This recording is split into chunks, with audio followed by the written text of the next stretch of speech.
సాక్షి life నేను షాహిదా.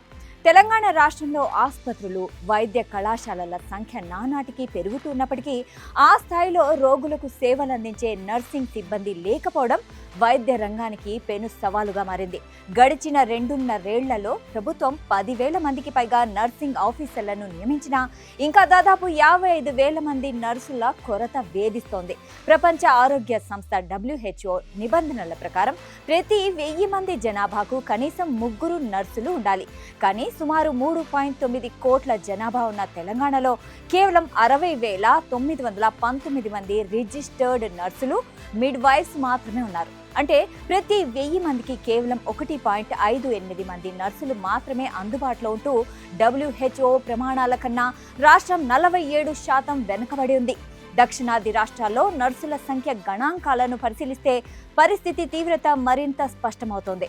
దక్షిణాదిలోని ఇతర రాష్ట్రాలతో పోలిస్తే తెలంగాణ అత్యంత వెనుకబడి అట్టడుగున నిలిచింది.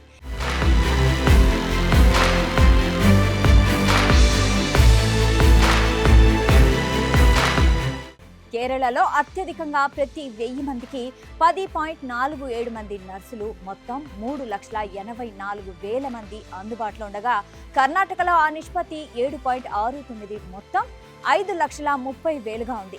అలాగే పొరుగున ఉన్న ఆంధ్రప్రదేశ్లో ప్రతి 1000 మందికి 5.72, మొత్తం 3,06,000, తమిళనాడులో 5.09, మొత్తం 4,14,000 చొప్పున నర్సులు సేవలు అందిస్తున్నారు. ఈ రకంగా చూసుకున్న ఆ రాష్ట్రాల దరిదాపుల్లో కూడా తెలంగాణ లేకపోవడం గమనార్హం. ఈ భారీ లోటు కేవలం కాగితాలపై కనిపించే సంఖ్యలకే పరిమితం కాదు. ఆసుపత్రికి వెళ్లే ప్రతి రోగికి అందే సేవల నాణ్యతను ఇది తీవ్రంగా ప్రభావితం చేస్తుంది.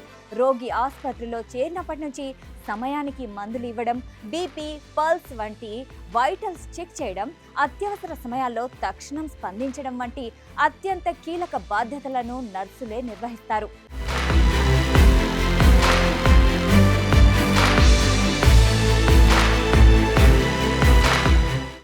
ఆసుపత్రుల్లో కీలక విధులు నిర్వహించే సిబ్బంది సంఖ్య తక్కువగా ఉంటే డ్యూటీలో ఉన్న వారిపై విపరీతమైన పని భారం పడుతుంది. WHO ప్రమాణాల ప్రకారం రాష్ట్ర జనాభాకు 1.16 లక్షల మంది నర్సులు అవసరం కాగా ఆ 55,000 నర్సింగ్ సిబ్బందిని నియమించాల్సిన ఆవశ్యకత ఎంతైనా ఉంది. భారీ భవనాలు, అత్యాధునిక యంత్రాలు ఉన్నంత మాత్రాన వైద్యం పూర్తి స్థాయిలో అందదు. ప్రభుత్వ ఆసుపత్రుల్లో ఉన్న ఖాళీలను వేగంగా భర్తీ చేయడంతో పాటు భవిష్యత్తులో విస్తరించే ఐసీయూలు, డయాలసిస్ కేంద్రాలు, స్పెషాలిటీ సేవలకు సరిపడా మానవ వనరులను ముందుగానే సిద్ధం చేసుకోవడం ఇప్పుడు ప్రభుత్వ ఆరోగ్య వ్యవస్థ ముందున్న తక్షణ కర్తవ్యం.